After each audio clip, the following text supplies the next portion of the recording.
Noong unang panahon, sa liblib na baryo ng San Roque, nakatira ang mga taong simple ang pamumuhay. Tahimik ang gabi, malamig ang hangin, at tanging huni ng kuliglig ang maririnig.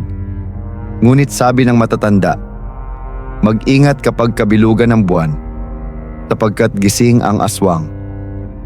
Sa dulo ng baryo, naninirahan si Aling Rosa, isang matandang babae na laging nag-iisa.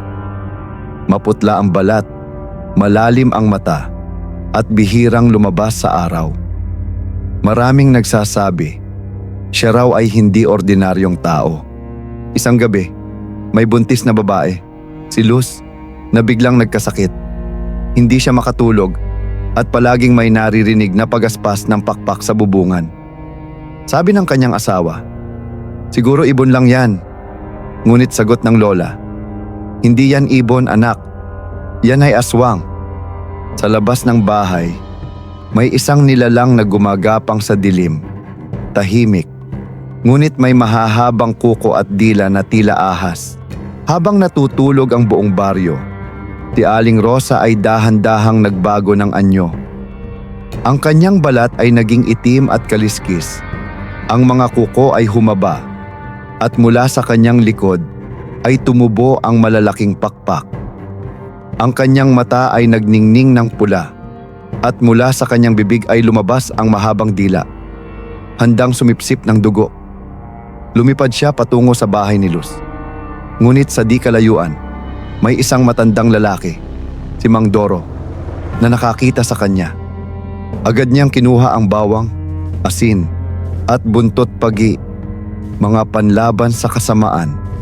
Nang makalapit ang aswang sa bubong ni Luz, biglang sumigaw si Mang Doro. Umalis ka, halimaw! Hindi mo kami masisindak! Itinapon niya ang asin at bawang sa hangin.